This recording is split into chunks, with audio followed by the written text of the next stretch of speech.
Welcome to the Mostly All Figured Out podcast with your host, Emily Rose.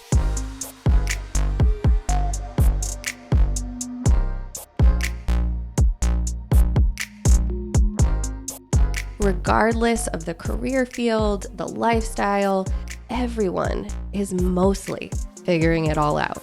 This podcast is where we pull back the veil of perfection and share true stories, experiences, encouragement, and of course failures, detailing how people just like you are making it all happen, despite the uncertainty, the fear, the imposter syndrome, the setbacks, the shame, whatever it is. If you believe there is more for you than what your life looks like right now, you're in the right place. Let's figure out our next steps together. Now let's get into the episode.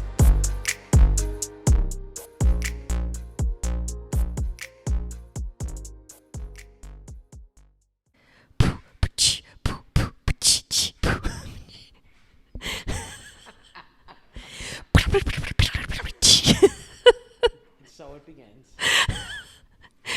Welcome to the Wicca Wicca Mostly All Figured Out podcast with your host, Emily Louie. Hey everybody, just trying to switch it up from the typical jazz intro that we begin with. Give you some of my beatbox skills. Oh, here we are. Because we in the hood this morning. We are in the hood this morning. We are in the hood this morning. We are in the Allentown hood, to be specific. Today is a very special episode because there's a lot happening during this episode. So literally, as I speak right now, I am sitting in the fabulous Mercury Salon on Allen, getting my hair done by the most fabulous human being. Literally, you might hear the foils right now. We're going lighter for summer. We're getting a little crazy.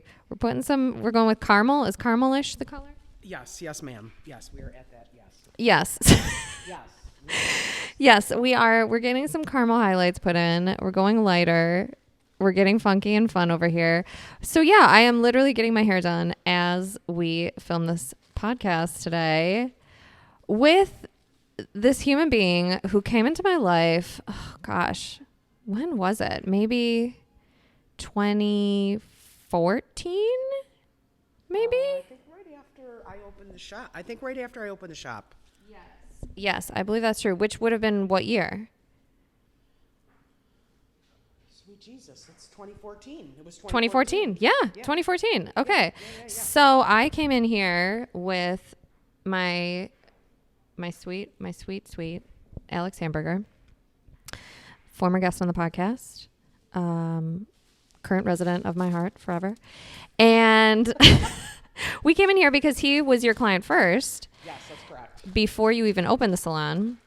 And because where were you before this? I was at East End, which was like 2 doors down from my current shop. Okay, that's right. And so I came in here because he had a haircut, and I think we were both at Roswell, and it was either like during lunch or something. So we came down together, and I was like, wow, this is a really wonderful human being, and I need someone to help me with my hair because, oh my gosh, my hairs were doing all sorts of crazy things at that time. I didn't really have a regular hairstylist, which actually, first question. Okay, wait. I should say your name first. Let me back it up before I get into the questions. Everyone, today on the podcast is one of my most favorite human beings. I sometimes call her my personal fairy godmother. I really do. Have I not said that to you in real life before? I say it in my head all the time. No, it's okay. It's okay. My personal fairy godmother, everyone's favorite hairstylist, Felicia Cardinale. Hey, good morning and good afternoon, however you're listening. Yes. The listener. Thank you for all the listeners, and thank you, Emily, for the lovely introduction. And thank you, Felicia. So let's back it up here. I don't even remember what question I started asking you before, but let's start with this. Because while you do own this fabulous Mercury Salon here on Allen, which if you don't, by the way, if you are listening to this right now and you're like, I really need a new... Okay, wait, I have another question. We're going all over the place. What would you call yourself? Do you call yourself a hairstylist, a hairdresser, hair hair genius. What would you call yourself? Professionally, I would be a cosmetologist. I do education part-time for a color company out of Italy called Di Fiaba. That's one of my new adventures. Stylist, salon owner, fairy godmother, plant lady, pick anything. Call me whatever you like. Excellent. Whatever. It's totally fine. Okay, so if you need any of those things, you should make an appointment here at Mercury Salon. Warning though, your girl books up. She books up real quick, so you're going to have to wait a little bit, but it's well worth the wait. But let's start with this. So obviously, I mean, you just listed off a lot of different things that you do. Yeah. What would you say if you had to like narrow down, maybe not like a skill specifically, but like what would you say your passion is? What is your passion? Creating relationships with the people around me through hair. Absolutely. Why do you think that you've chosen hair as the mode of doing that? Because doing hair is probably one of the easiest creative outlets for me besides crafting and plants. And I chose to do hair because it was the one thing that my mother absolutely told me not to do. Because your mother also owned a salon, didn't she? Actually, no. My mother was a stylist in Niagara Falls, New York, and then she decided to run away from home and move to Hollywood and be a famous hairdresser there, and accomplished. And the goal was for me to go into the business world and work in banking, and that was a train wreck. So I decided that I would call my mother one day and say, "Hey, guess what? Even though I've graduated from high school, college, done all the things, I'm going to beauty school." And after that, it was about an hour's worth of F-bombs and crying, and here we are. When do you feel like you knew that it was hair that you wanted to do? That was the thing, especially if you tried, excuse me, these other things. What was it that was like, no, this is what I'm supposed to do? I think I realized that I wanted to do hair when I was very little, when I was actually assisting my mother, and I just thought that it looked so easy to me and fun. And I decided then that that was what I wanted to do, but life takes its course. Yeah. Interesting that it brought you all the way back around, even though it seemed like all the other forces in your life were trying to get you away from it. Why? So you talked about being a teacher as well and teaching things, teaching how to style hair, how to cut hair. Let's talk about that for a minute. Oh, about the education part. So I'm a facilitator for an international brand called Di Fiaba, and I actually took some classes last year for just the brand because I had left my previous brand.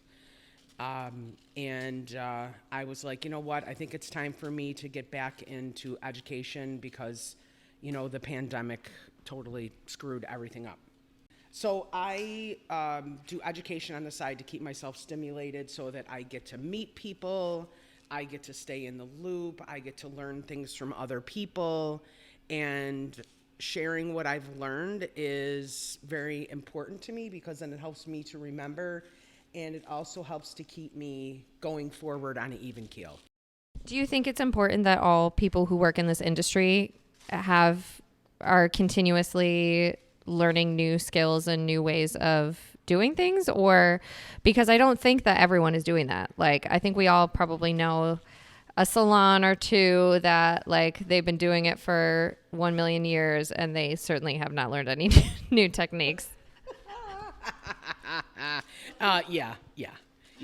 Well, I will say this. I have come across the fact that technology is moving forward at a very rapid pace when it comes to the beauty industry. From the last I heard, it was a billion-dollar industry, multi-billion-dollar industry. And beauty, I just don't mean hair like hair. I'm talking like skin and aesthetics and all the things. And it's changing. The technology is going ahead a million miles an hour, and if I want to do this for another 20 years, I have to get as current as possible. So continuing education is absolutely important. And since the fact that I stopped watching TV, it's getting into education, whether I'm taking classes or teaching classes, it keeps me stimulated. And that's super important so that I can compete against my old self. So you don't even have a TV in your house, do you? No. Why did you decide to do that? Because I think that television was destroying my creativity.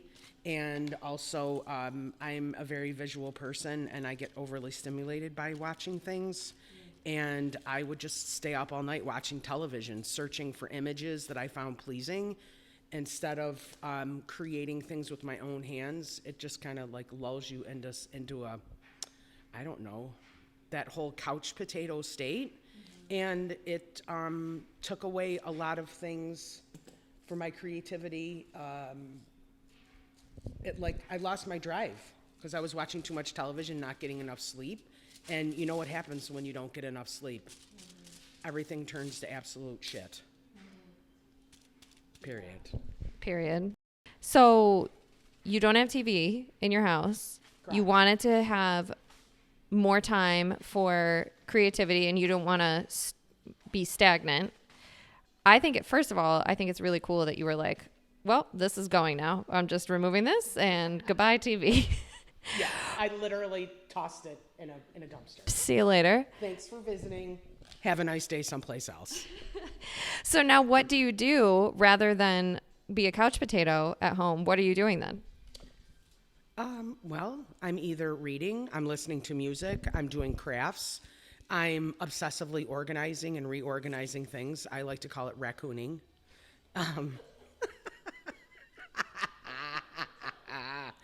I don't know, talking with friends, doing yoga, meditating, cooking.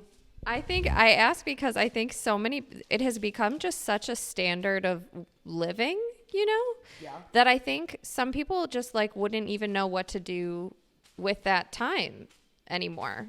I think it's like, how long would you say, and let me just clarify that I'm not judging anyone at all. If you like TV, that's good. Good for you. How long did it take you after removing your TV to like just not like, did you feel anxious at first? Were you like, what do I do first? What should I do with this time that I have now that I used to always do this with? Or were you just immediately like, oh, I feel immediate peace over this? It took me about a month to realize that it was destroying me, oddly enough. And then once that feeling started to subside, I started socializing more with friends, family. I made the choice to become an educator, and with that free, because I had all that extra free time, and I figured I might as well stimulate myself intellectually. And it really broke through a lot of crap that I was dealing with because I wasn't being influenced by outside sources anymore. I was finding the voice that I kind of like shut out inside of me, which was the best decision I ever made. Yeah. It's completely changed my life. So if you have a television, find a sledgehammer in your garage and destroy it and start your life over, because you will be so much happier, honestly. What would you say makes a salon or a barbershop or anything in the cosmetology industry successful or not? Do you think there's a secret ingredient? Is there something that like really makes or breaks it, or is it just dependent on a lot of things? Discipline. It's opening up at the same time every day, being available the same days of the week every week, definitely scheduling time off when it needs to be taken, and dedicating yourself to your craft, honestly. And I know that sounds like super corny, but at this point, if you're going to be in your creative industry, just because it's a creative thing, you still have to create some form of discipline, and you have to get some really great mentors, and you have to consider it that your creativity is a commodity, and you have to look at it as such. You have to invest in your space, you have to invest in yourself, And you also have to invest in the people that are coming in and spending time with you. Some might call the people that do their hair also their therapists. And You mean hair-apist? a hair-apist, apparently there's a term for it. That is, you definitely, I'm sure, well, you certainly have for me, and you certainly have for many of my friends who come here and see you. And I've seen it, you know, even just like in passing or working here, using your Wi-Fi while you take care of other clients. How do you, that can be really heavy, taking on all day, every day, other people's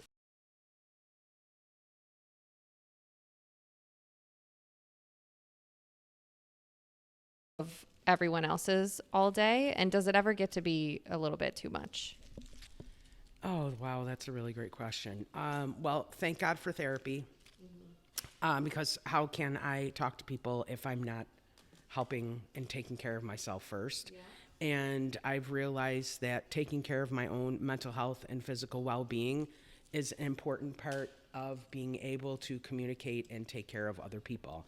You know, as they say, if you have an empty cup, you can't fulfill others. So taking care of myself and making myself a priority has been very helpful in me learning to manage other people's pain or, I don't know, problems or challenges or whatever. I can't give people my opinion or 2 cents or whatever you want to call it unless I am working on that myself and saying like, hey, you know, I tried this or I did this, or learning to have compassion for myself so that I can have compassion for others. Yeah. Well, and you know, that kind of leads me to another thing I wanted to ask you about. You know, you didn't have an easy upbringing. You experienced a lot of challenging things. Do you think that because your background wasn't, you know, a super comfortable start, do you think that helps you to be able to relate to people more and offer more sound advice to them? Like, do you think that that's maybe a positive thing that you can take from it, is that you're able to have genuine conversations with people who are in dealing with painful situations? Oh, yeah, absolutely, 100%. I think unless you have been through the meat grinder, how can you offer suggestions to help people who are going through some serious shit? Yeah. Honestly. I mean, if you've never been in that position, the most important thing that you can say is, I don't understand where you're coming from. I do empathize with you. I don't know how to help you, and I can support you any way I can. But when it comes to something that I've experienced, the same thing that other person's experienced, I'm going to get right down to the nitty gritty and share what actually happened, so that maybe there's a little nugget of, I don't know, clarity or information that you can gain from my experience, so that either you don't feel alone or I learned something that helped me that you may be able to try to help yourself, because that's super important. When did you know, at what point in your journey did you know that you needed healing in order to live the life that you wanted to live? I think I realized as a toddler, and this sounds insane, probably 3, maybe 3.5, that it was going to be an uphill battle. Wow. Yeah. So at what point in your... I'm going to have you scooch down a little. Scooch down. Scooch your bum down. Like this? Yes. Okay. We're scooching. Thank you. Yes. Scooching. Thank you. Yes, we are currently doing foils, friends. Yeah. Foils. Hair is being done, in case you're wondering what the hell is going on in the background. The crinkling noise is the foils. It's the caramel. So at what point in your adult life, though, were you like, because as an adult, then of course, you know, as we all know, when you experience difficult things as a child, much of your adult life, certainly your 20s and even 30s and sometimes beyond that, unfortunately, is dictated by what you experienced as a child. So do you remember a turning point in your adult life where you were like, okay, I see that I'm repeating these patterns, or I keep going back to these similar relationships, or, making these same decisions over and over again. I need to make a change, or I need to find help in this way so that I can stop living in this cycle. I think the moment I realized that I needed to get out of the cycle or the cycle of life is when I was in a pretty bad relationship when I wasn't living in Buffalo. And I had a revelation during that time where I was like, I can't live like this anymore. I'm not making decisions that are for my better good, and I have to find a better way because I don't look good in orange. No. No one does, really, I don't think. What did the process of healing look like for you? So once you kind of made that decision, obviously I'm assuming the next first step was ending that relationship. Did you then move back to Buffalo? Did you start therapy? Did you change careers? Like, what was your healing process like? In the beginning, I decided that when I was in that past relationship, I literally had to escape from that relationship, like literally disappear. And that's a whole nother conversation to have because it's quite an intense story. So I made my way back home, and I found a trauma counselor, specialist, I don't know, therapist, whatever you want to call it.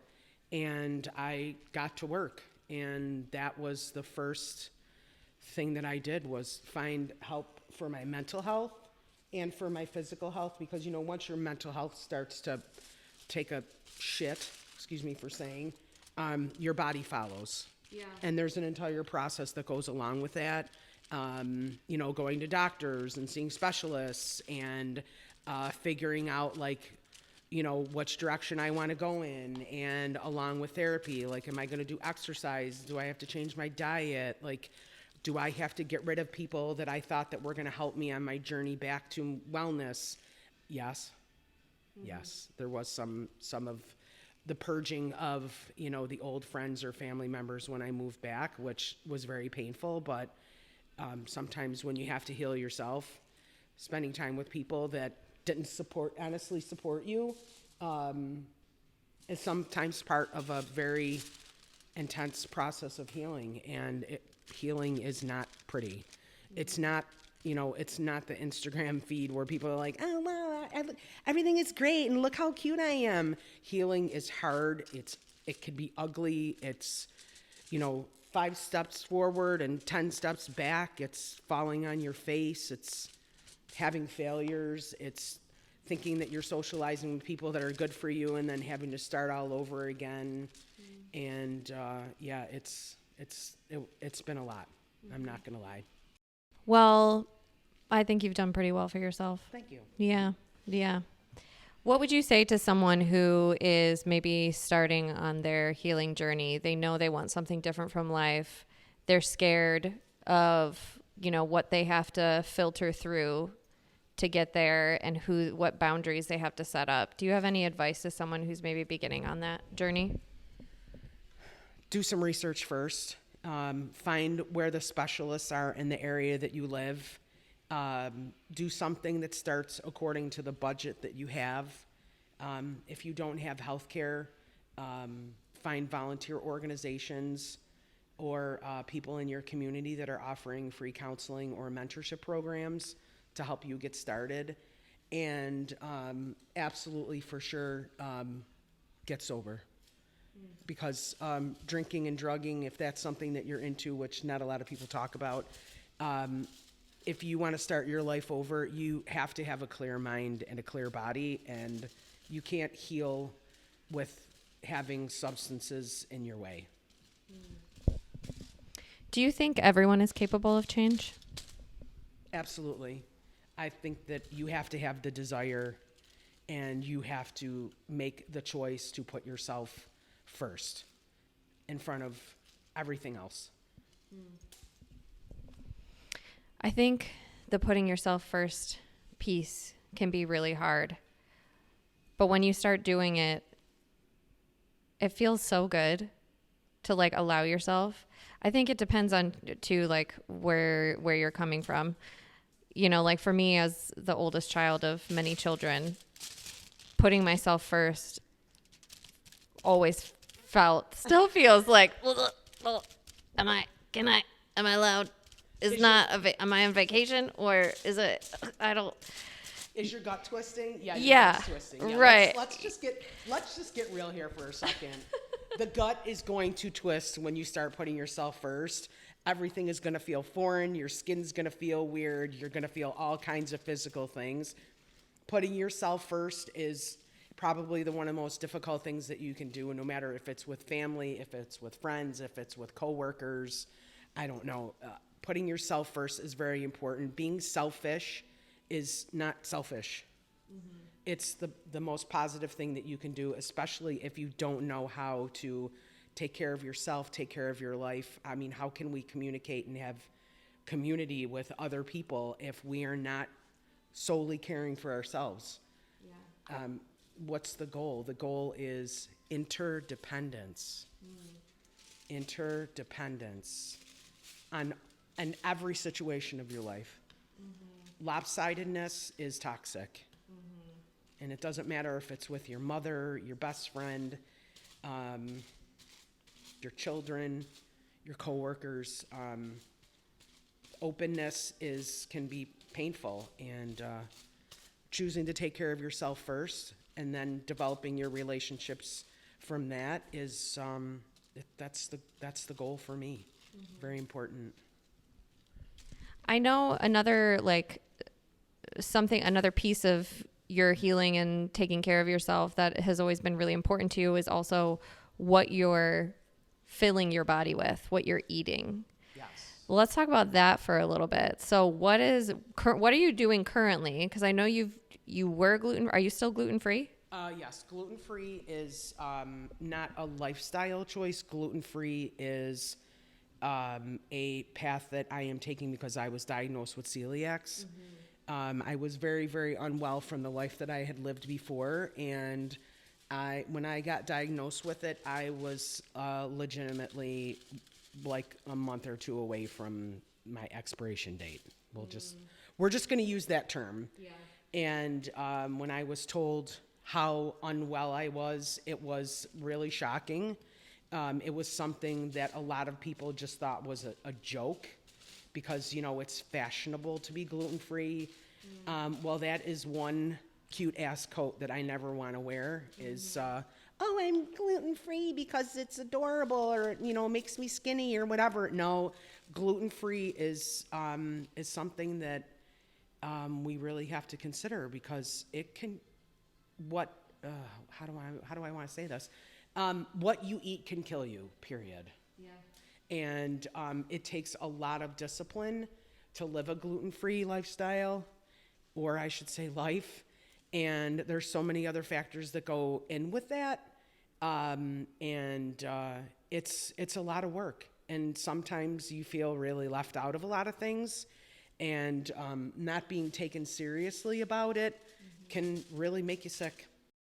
But it's also, there's a lot of discussion now around general inflammation and how gluten and sugar, of course, and dairy can all cause so much inflammation in the body. And autoimmune disease is just rampant.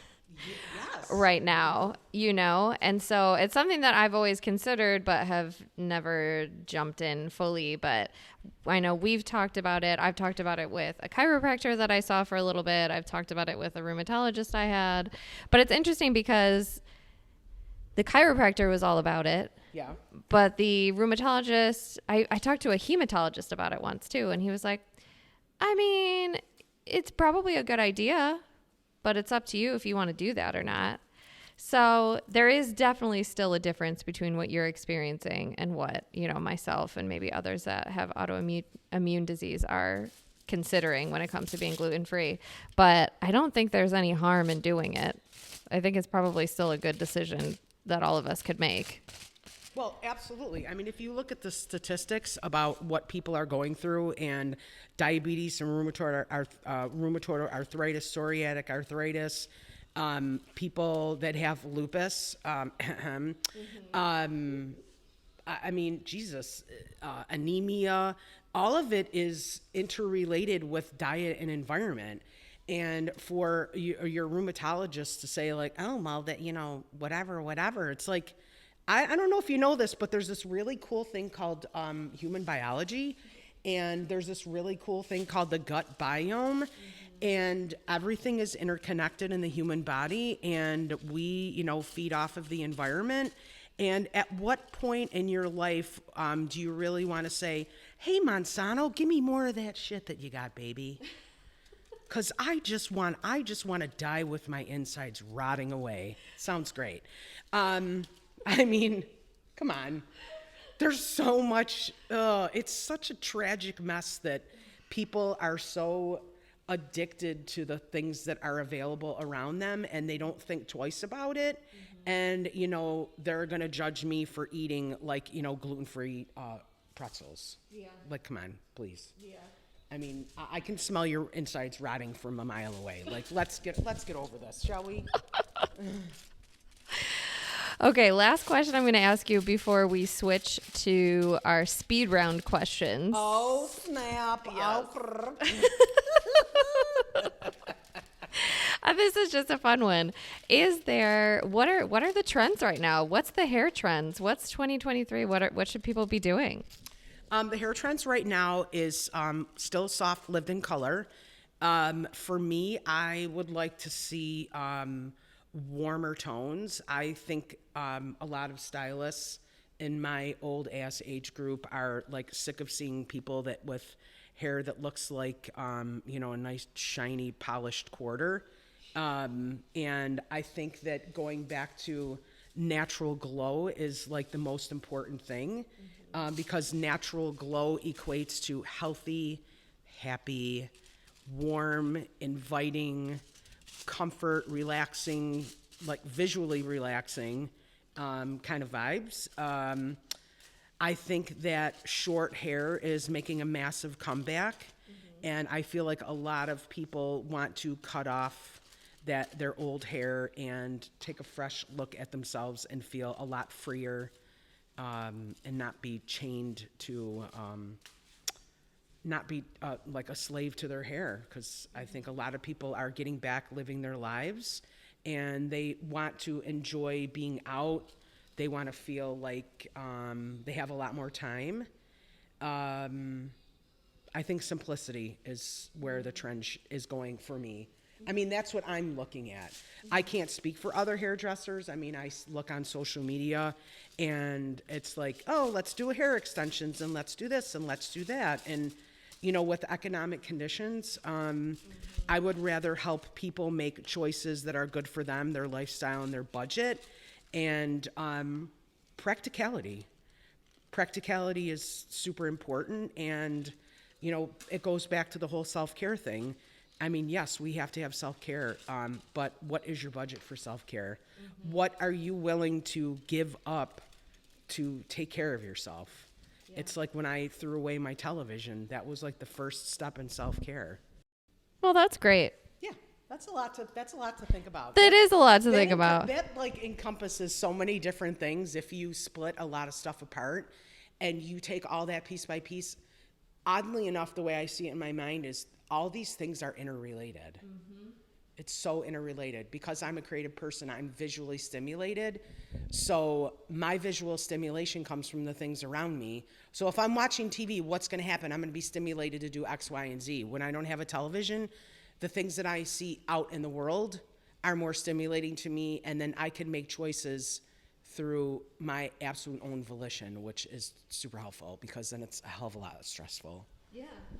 Yeah, and you probably feel so much more clear on the decisions that you're making, the ideas that you have. They probably come to you a lot faster, a lot easier. I'm about to take a sledgehammer to my TV. I don't know about y'all. All right, well, let's ask some speed round questions. Okay, number 1, favorite form of self-care? Sleep. Period. That's it. Favorite thing that you make? I'm not going to say it because I'll just say my favorite thing to make Besides beautiful hair is jewelry. Got it. Go to night out drink. Are you drinking now? Right now, I am currently living a sober lifestyle. I'm in a big transitional period, so drinking does not help me to have a productive day or a clear mind. So right now, that's on the shelf. Still a huge advocate for cannabis, but that is only when the list is done for the day, and if there's no room for that, then there's no room for it. And I've accepted that, and that's super important. Favorite affirmation or mantra that you say to yourself? I got it. I got it. I got it. I got this. That is mine too. I love it. Podcast you highly recommend. Do you listen to podcasts? The only podcast that I subscribe to is yours. I have a lot of people who speak on my podcast that do not listen to podcasts. Well, I have to say this. I listen to a lot of classical music when I'm alone because it's obvious there are no words. So I am not listening to music that is creating or stirring up memories or other thoughts. So when I listen to classical music, it lets me drop out of my normal thought pattern, and my mind just gets to wander to other places that I haven't been before. Helps me with my creative process, absolutely. That's how I feel about jazz or even like lo-fi music. I really like lo-fi music. Oh. Highly recommend. Yes. All the music in the world is gone except for the music from one artist or band. Who would you pick? Emily, I'm like 100 years old, so I'm going to have to say, oh, God. Shit. That's super hard. It's the toughest question for everybody. Yeah. I would say, so that I can relax and chill out, I would say classical. If I need to get on with my day and go into high productive mode, I would say Metallica, Megadeth, a lot of heavy metal, Led Zeppelin, things like that. If I just want to have kind of a light, vibey kind of day, it would have to be just like cafe jazz for sure. Like you, yeah. Mm-hmm. Love that. Nonprofit you love and support. Planned Parenthood. We love. Amen. Yeah. Amen. Period. Sorry, Jesus. I'm pretty sure he's on board. Yeah. Last question. Okay. Will the Bills win the Super Bowl in 2024? No one can see this, but I'm crossing my arms, and I'm an absolute hater of sports because that's just me. But they are the hometown team, and no matter what, I hope that they get a Super Bowl sooner than later. Other than that, I can't wait till the Albright Knox Art Gallery opens. That's my take on that. We appreciate your honesty here at the Mostly All Figured Out podcast. I mean, what's the point of lying? I mean, if I lie about it, then everyone's going to laugh and be like, listen, I heard what you said. Get real.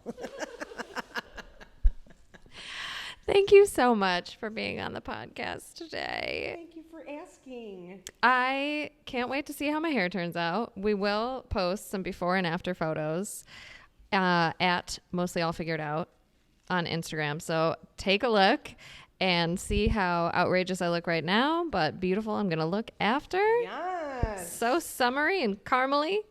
That's it. We hope you enjoyed this episode, and we'll see you next week for another one. Bye. Bye. Love you. Bye. I love you. Bye.